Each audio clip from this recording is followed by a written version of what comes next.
اکثر لوگوں میں آدھے سر کا درد شروع ہو جاتا ہے، تو اس بارے میں آپ کیا کہیں گے کہ ان لوگوں کو ایک تو احتیاط کیا کرنی چاہیے، اور دوسرا ان کے لیے آپ کیا تجویز کریں گے کہ وہ کس طرح سے اس بیماری سے اپنا چھٹکارا حاصل کریں؟ سب سے پہلی بات تو یہ ہے کہ کسی بھی بیماری کو جی اگر آپ ٹھیک کرنا چاہتے ہیں بالکل تو اس کی روٹ کاز کو ٹھیک کریں۔ ٹھیک ہے، ہمارے پاکستان میں یہ المیہ ہے، وجہ کو ٹھیک نہیں کیا جاتا، صحیح ہے، سمٹمیٹیکلی ٹریٹمنٹ شروع ہو جاتا ہے، جو سمٹم بتائے گئے اور اسی کے اوپر دوائی دے دی گئی۔ بالکل صحیح۔ سب سے پہلے بیماری کی وجہ جانو، یہ کیوں؟ اگر میرے سر میں درد ہے تو میرا یہ کہنا ہے کہ درد کوئی بیماری نہیں، اچھا، درد ایک الارم ہے، بالکل سیم لائک اسی طرح کہ آپ گاڑی میں جا رہے ہیں جی اور آپ کی گاڑی کا فیول کم ہوا ٹھیک ہے، تو آپ کی گاڑی نے ایک بلنک دیا، لائٹ بلنک ہوتی ہے، ٹھیک ہے، پہلے اس نے لائٹ بلنک دیا، پھر ایک سگنل آنا شروع ہو گیا، ایک ساؤنڈ آنا شروع ہو گیا۔ بے شک ہے، اب وہ سائرن اس لیے بج رہا ہے کہ آپ کا فیول کم ہو رہا ہے، اس کو فل کرو۔ بالکل ٹھیک ہے، اچھا آپ کیا کرتے ہو؟ آپ اس کی تار کو پکڑ کے کھینچ دیتے ہو کہ دیکھا میں نے شور بند کر دیا، صحیح ہے، تو کیا آپ نے فائدہ کیا؟ نقصان کیا، تو سر کا درد بھی ایک سائن تھا ٹھیک ہے، کہ کوئی پرابلم ہے، صحیح، آپ اس پرابلم کو ٹھیک کرو۔ انفارچونیٹلی ہم نے کیا کیا؟ ہم نے پین کلر کھانی شروع کر دی، ایسے ہی ہوتا ہے، صحیح کیا، اور 99% لوگ پین کلر ہی کھا لے ہیں۔ ہاں جی ایسے ہی، جب ان کو کہا جاتا ہے کہ بھائی سر کا درد تو اللہ تعالیٰ کی طرف سے ایک بلیسنگ ہے، بلیسنگ ہے، جی اللہ کے نبی صلی اللہ علیہ وسلم کسی کے پاس بھی کوئی پرابلم ہوتی تھی، آپ جا کے فرمایا کرتے تھے لا باس طہور انشاءاللہ، کہ اس پرابلم کے آنے میں، اس بیماری کے آنے میں کوئی حرج نہیں، یہ تو آئیے تمہیں پاکیزہ کرنے، سبحان اللہ، اگر اللہ نے چاہا۔ سبحان اللہ، لیکن انفارچونیٹلی ہمارے پاس لیک آف انفارمیشن ہے، ہم نے اسلام کو اس طرح جاننے کی کوشش ہی نہیں کی،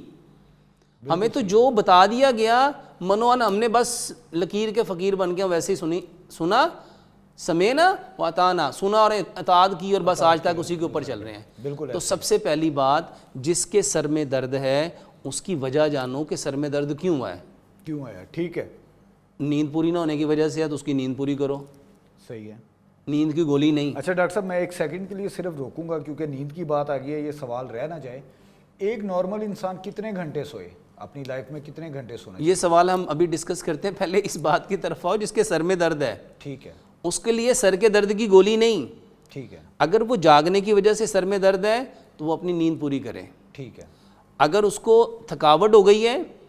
اپنی تھکان کو دور کرے، اگر اس کے سر میں درد اس لیے کہ اس کے پیٹ میں گیس ہے جی، اور گیس سر پہ چڑھی ہوئی ہے تو گیس کا علاج کرے، گیس کا علاج کرے، اگر اس کے سر میں درد کسی ٹیومر کی وجہ سے ہے تو اس کی انویسٹیگیشن کرے کہ مجھے آخر پرابلم کیا ہے، میرے سر میں درد کیوں ہو رہا ہے، کیوں ہو رہا ہے، ٹھیک ہے، تو سب سے پہلے اس کی انویسٹیگیشن کرنی چاہیے، ٹھیک ہے، اس انویسٹیگیشن کے بعد جو اس کی روٹ کاز ہے، جو اس کی کاز ہے، اس کاز کا ٹریٹمنٹ کرنا چاہیے۔ اور سر درد کے لیے جو ہم بہترین چیز بتاتے ہیں وہ ہے لمبا سجدہ، لمبا سجدہ، لمبا سجدہ کریں۔ منیمم کتنا ٹائم ہونا چاہیے؟ میرا یہ کہنا ہے کہ سجدہ جو ہے، اللہ کے نبی صلی اللہ علیہ وسلم جو سجدہ کرتے تھے اس کے بارے میں حضرت عائشہ صدیقہ رضی اللہ عنہا فرماتی ہیں کہ نبی صلی اللہ علیہ وسلم ایسا سجدہ کرتے تھے، ایسا سجدہ کرتے تھے، میں ڈر جاتی تھی کہیں آپ کی روح پرواز تو نہیں کر گئی۔ اللہ اکبر، تو میں لوگوں کو کہتا ہوں کم از کم 10 منٹ سجدہ کرو۔ 10 منٹ، صحیح، جب آپ 10 منٹ سجدہ کریں گے تو پوری باڈی کا بلڈ جو ہے وہ برین میں آئے گا، سر میں آئے گا۔ بلڈ کا کام ہے آپ کو آکسیجن پرووائڈ کرنا، آکسیجن پرووائڈ کرنا، وہ جب آپ کو پراپر آکسیجن دے گا تو جو ڈی آکسیجنیٹڈ بلڈ ہوگا وہ وہاں سے لے کے جائے گا، کاربن ڈائی آکسائڈ کو وہاں سے لے کے جائے گا، اور جتنی انرجی آپ کو زیادہ ملے گی تو آپ کے ہیڈ ایک کی کوئی بھی کاز ہو تو لمبا سجدہ کرنا ہر کاز کے لیے افیکٹو ہے۔ بالکل ٹھیک ہے، تو سر کے درد کے لیے، مائیگرین کے لیے، آدھے سر کے درد کے لیے جو میرا بہترین علاج ہے، ایک تو سجدہ کرو،